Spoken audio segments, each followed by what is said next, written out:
The tension in the courtroom was palpable. The air felt thick, charged with anticipation.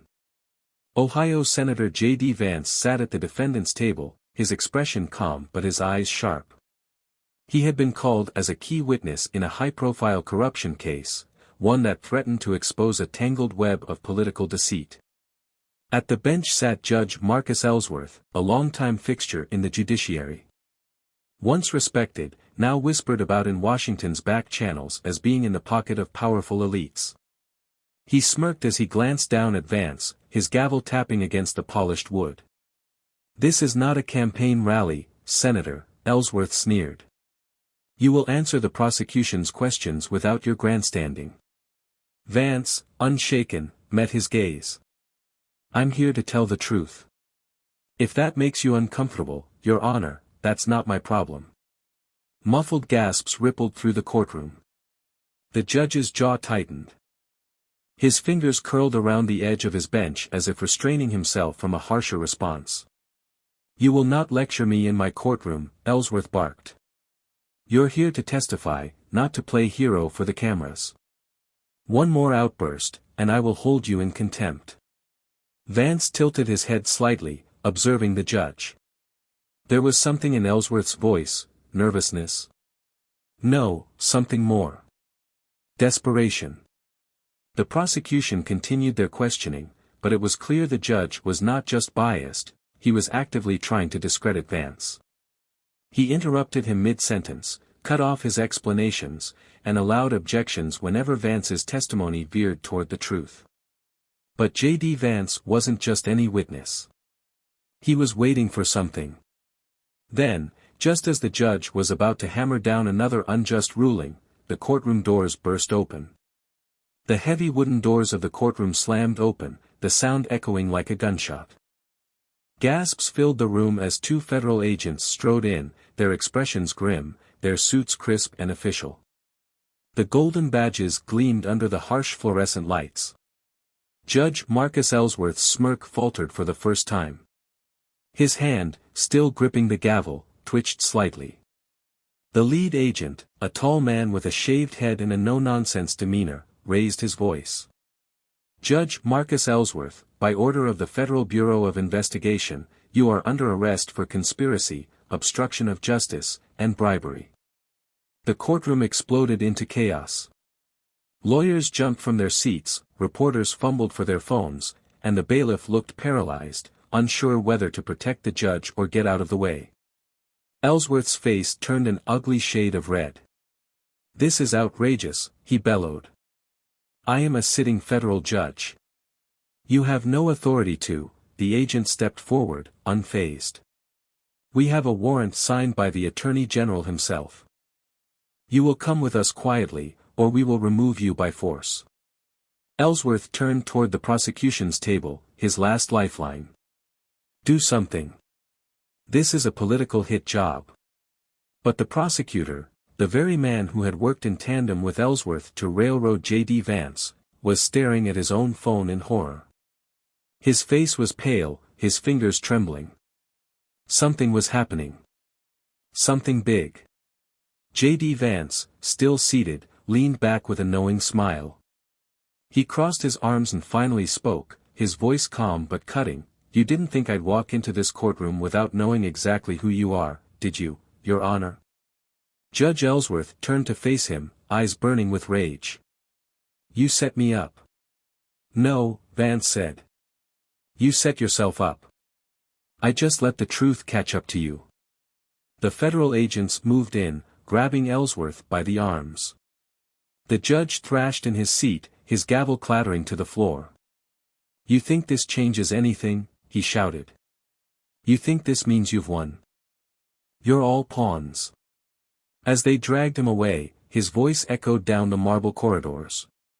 But the real bombshell was about to drop. As the disgraced Judge Marcus Ellsworth was dragged from the courtroom, his screams of protest echoing through the halls, J.D. Vance remained seated, his expression unreadable. But he knew, this was just the beginning. The prosecutor, James Dollinger, still sat frozen at his table, his face pale as he stared at his phone. Whatever he had just read had drained every ounce of confidence from his body. His hands trembled as he turned the screen toward the jury, the defense, and even the stunned audience in the courtroom. On it was a breaking news alert. Red circle breaking, FBI raid uncovers hidden accounts tied to federal judges, high-profile officials. J.D. Vance exhaled slowly. It was happening. The entire courtroom erupted into a frenzy. The murmurs turned into shouts as reporters scrambled to confirm the story, cameras flashing wildly. The lead federal agent, still standing in the middle of the chaos, nodded toward Vance. "Senator," he said with a knowing look. "It's all out in the open now." The news was spreading like wildfire. Ellsworth wasn't just corrupt, he was part of something much bigger. Offshore accounts. Secret deals. Federal judges, prosecutors, and even high-ranking politicians involved in a pay-for-favors scheme that spanned over a decade. Dollinger, the prosecutor, knew he was finished. His mouth opened, closed, then opened again as if struggling for words. He looked around, searching for an escape. There was none. J.D. Vance slowly rose from his seat. The whole courtroom had turned toward him now, the moment surreal. "I tried to tell you," he said, his voice calm but laced with finality. "You thought you could silence the truth. But the truth doesn't disappear just because you want it to." As if on cue, more federal agents entered the courtroom. The prosecutor's breath hitched as one of them stopped right behind him. "James Dollinger," the agent said firmly, "you're under arrest for obstruction of justice and conspiracy to commit fraud." Dollinger slumped in his chair, his face a mask of pure dread. The dominoes were falling. Vance watched as both men, once untouchable, were led away in handcuffs. The cameras caught every second of it. The American people would see this for what it was, a reckoning. As the gavel finally struck the judge's empty bench, J.D. Vance turned toward the crowd of reporters waiting outside. It was time to finish what had been started. As J.D. Vance stepped out of the chaotic courtroom, the hallway was already packed with reporters, flashing cameras, and frantic voices. The moment he crossed the threshold, a dozen microphones were shoved in his direction. "Senator Vance. Did you know this was going to happen? What does this mean for the judicial system? Are more arrests coming?" Vance held up a hand, his expression serious. The American people were watching. This wasn't just about a corrupt judge anymore. It was about exposing a system that had been rotten for years. "Let me make something clear," he began, his voice firm. "What happened in that courtroom today wasn't about politics. It wasn't about personal grudges. It was about justice." A hush fell over the crowd as the cameras zoomed in. The moment was historic. For too long, judges like Marcus Ellsworth and prosecutors like James Dollinger have abused their power. They have silenced whistleblowers, protected their friends, and let criminals walk free, as long as the price was right. A murmur rippled through the press. The words J.D. Vance was speaking weren't just accusations, they were a declaration of war against the corrupt elite. "This is only the beginning," Vance continued. "I have personally reviewed the documents obtained by federal investigators. What we uncovered is a nationwide network of corruption, one that reaches far beyond this courtroom." A collective gasp swept through the reporters. They knew what he was saying. This wasn't one bad judge. This wasn't one shady prosecutor. This was a system-wide collapse. Suddenly, another breaking news alert flashed across the phones of every journalist in the hallway. Red circle breaking, federal raids underway in D.C., New York, and California, dozens of officials under investigation. The floodgates had burst. A reporter with a trembling voice asked the question everyone was thinking, "Senator, are you saying this goes all the way to the top?" J.D. Vance's eyes were cold, determined. He knew what he was about to say would send shockwaves through the country. He leaned toward the microphones and spoke three chilling words, "Yes, it does." The words hung in the air like a detonated bomb. Loudspeaker, "Yes, It does. The entire press pool stood frozen for a moment, until the explosion of voices came. Senator Vance, are you saying the White House is involved? Who else is implicated? Is this the biggest political scandal in U.S. history? J.D. Vance didn't answer immediately. He let the weight of his words sink in. The truth was already out there, but now, it had a face. A name. A witness. And the corrupt establishment was panicking. Just as the press scrambled to report on his statement, the air filled with the distant wail of sirens. Oncoming police car like more federal agents. More raids. More arrests. Phones vibrated in reporters' hands as live updates flooded in. Red Circle breaking, White House Chief of Staff reportedly under investigation. Red Circle federal agents swarm DOJ offices, massive cover-up, alleged Red Circle. Multiple U.S. judges resign as leaked documents surface. Vance took a deep breath. The machine was eating itself alive.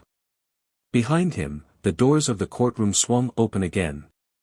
A few shaken jurors shuffled out, looking dazed. Some of them had just realized they had nearly been complicit in a show trial meant to silence a whistleblower. One of them, a middle-aged man in a cheap suit, locked eyes with Vance as he passed. His voice was hoarse, but he whispered two words, "Thank you." J.D. Vance gave him a small nod. But this wasn't over. Not even close. High voltage. Suddenly, a phone rang, a distinct, high-priority ringtone. A top Capitol staffer, standing just outside the courtroom, snatched up the call. His face turned ashen as he listened. Then he looked straight at J.D. Vance. "Senator," he stammered. "You need to see this." The staffer turned his phone around. The screen displayed a breaking live news feed. The President of the United States was standing at a podium. His hands trembled slightly as he clutched the sides. His expression was dark, almost resigned. Behind him, the Attorney General and the Director of National Intelligence stood stone-faced. Then, with the entire nation watching, the President spoke into the microphone, "My fellow Americans. We have a problem." The nation held its breath. Every news network cut to the live broadcast as the President stood at the podium, his grip tight, his knuckles white. The weight of history pressed down on him. Behind him, the Attorney General and the Director of National Intelligence remained expressionless, but their silence spoke volumes. Satellite antenna live, President addresses explosive corruption scandal. J.D. Vance stood in the courthouse hallway, his pulse steady, watching the moment of reckoning unfold in real time. The President exhaled and spoke. "For years, elements within our government have operated outside the law." A murmur rippled through the gathered reporters. This wasn't a denial. This wasn't spin. This was a confession. The President continued, his voice slow and deliberate. "Federal judges. Prosecutors. Law enforcement officials. Even members of my own administration. They have abused the trust of the American people. And today, that truth is coming to light." Gasps filled newsrooms across the country. Even the mainstream media, who had ignored corruption for years, couldn't spin this away. Red Circle breaking, high-ranking officials face indictments. J.D. Vance narrowed his eyes. This was the moment of truth. Would the President accept responsibility? Or would he scapegoat others to save himself? The President hesitated. His mouth opened, then closed. The silence was deafening. Then, he dropped the bombshell. "Effective immediately, I am calling for the resignations of multiple officials, including my Chief of Staff, the Attorney General, and several federal judges." The reporters were stunned. This wasn't just a shake-up, this was a purge. But J.D. Vance wasn't convinced. His instincts told him the President wasn't done speaking. Sure enough, the President straightened his back and delivered his final words, "And I will cooperate fully with the ongoing investigations. Because no one, not even the President of the United States, is above the law." Fire the world stopped. A sitting president had just admitted that his own administration was compromised. And just like that, the entire political landscape of America shifted. J.D. Vance slowly exhaled. He had forced the truth into the light. But now, the real fight was about to begin. Because the people who had ruled from the shadows for decades, they weren't going down without a war.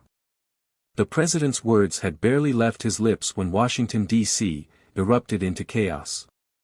Red circle breaking, protests break out in front of the White House. Red circle DOJ officials resign en masse amid criminal investigations. Red circle anonymous sources claim certain people will not go quietly. J.D. Vance turned away from the courthouse TVs, his mind racing.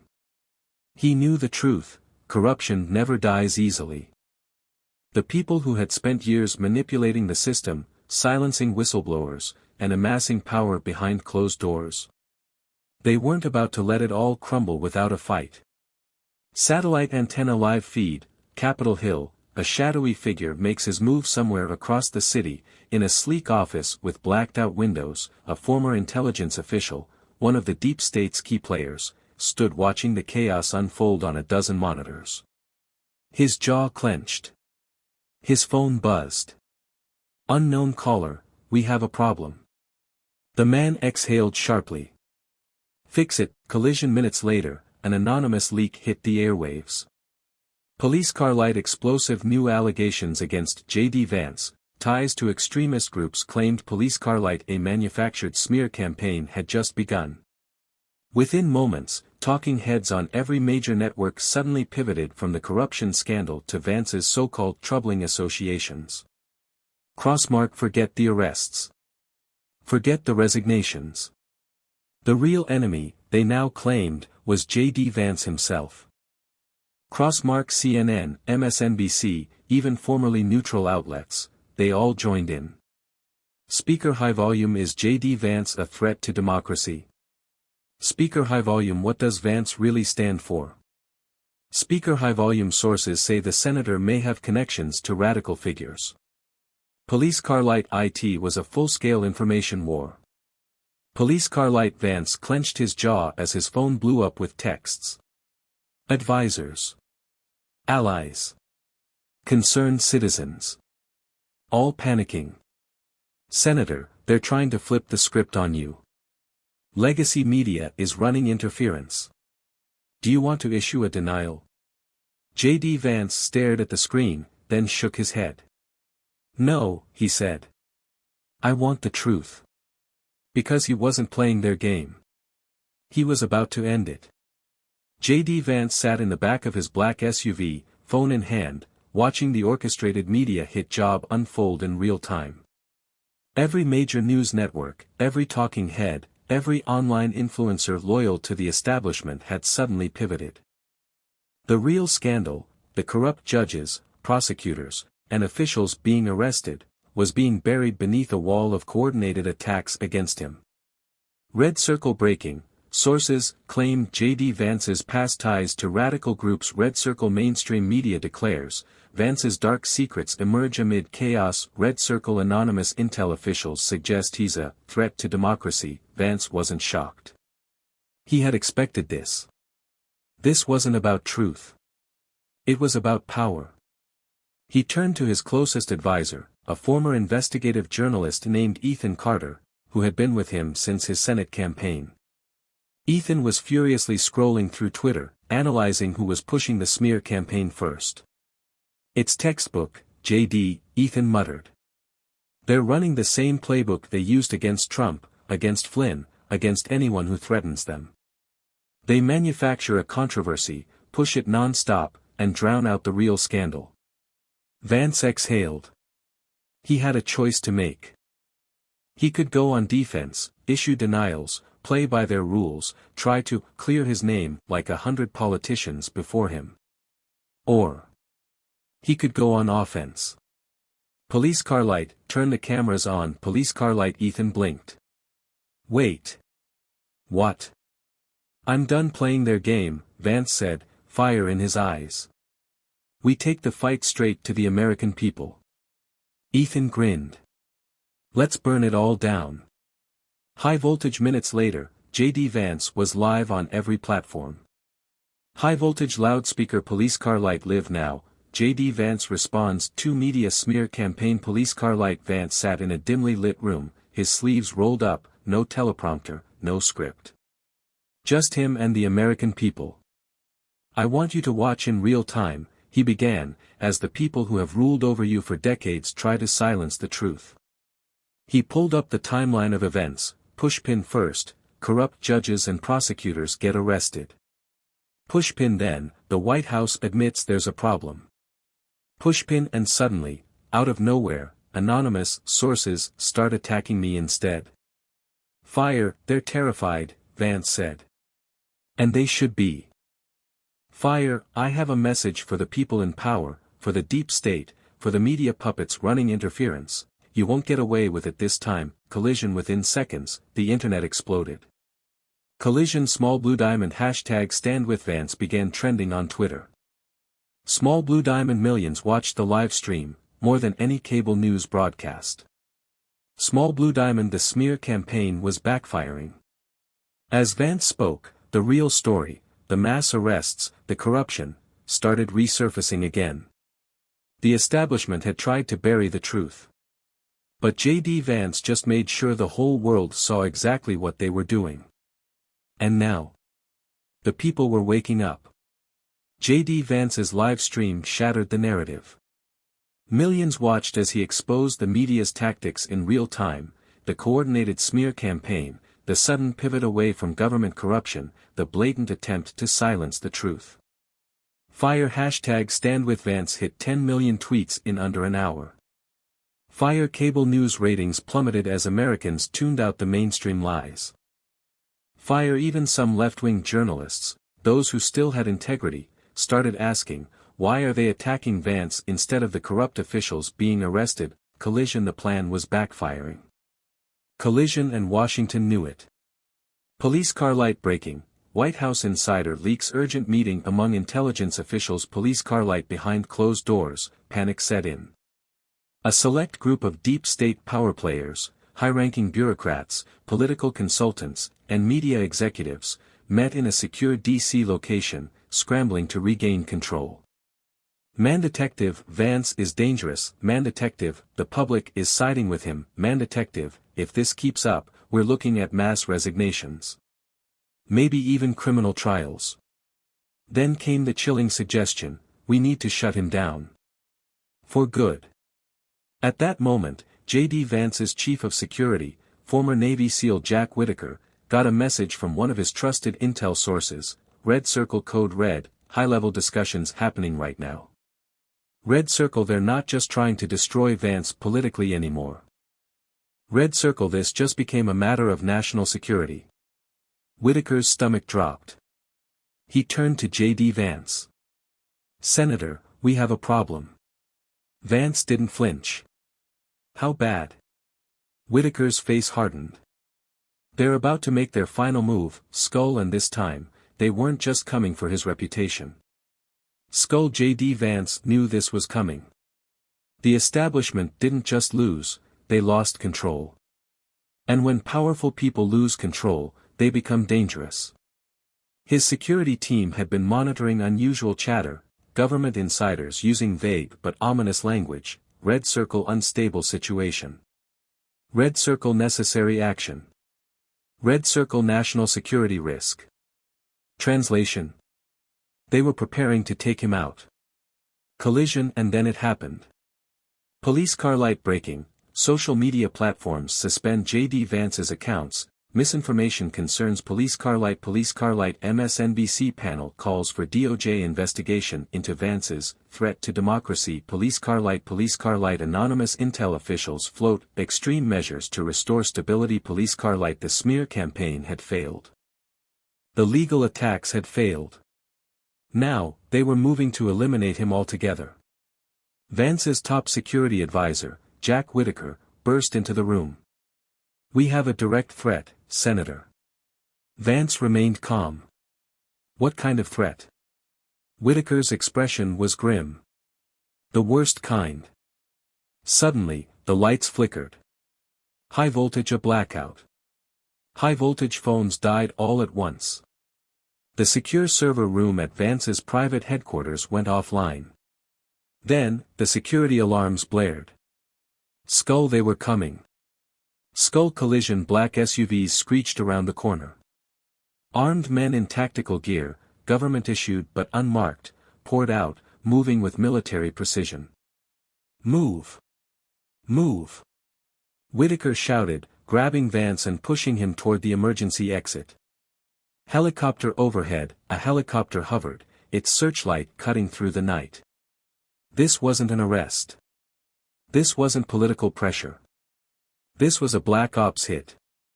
And J.D. Vance was their target. Fire, but they underestimated him. Fire. Just as the armed team breached the building, a fleet of civilian trucks suddenly roared onto the scene. Patriots. Veterans. Working-class Americans who had been watching in real time. And they weren't going to let their country be stolen in the dark. Collision. Gunfire erupted. Sirens wailed. The deep state's final move was falling apart before their eyes. As Vance and his team broke through the chaos, one final emergency broadcast went out, leaked from inside the government. Police car light. Shocking new evidence. FBI and intelligence officials planned covert action against sitting senator. Police car light. The whole world saw the truth. The coup had failed. The deep state was exposed. And J.D. Vance? He survived. Loudspeaker. In the days that followed, white heavy checkmark. Mass arrests swept Washington. White heavy checkmark. A full-blown congressional inquiry launched. White heavy checkmark. The American people reclaimed their government. It wasn't easy. It wasn't clean. But the system of lies had finally collapsed. J.D. Vance stood before the nation, battle-worn but unbroken. They tried to silence us. They tried to bury us. But they forgot one thing. Fire. The truth always wins. Fire.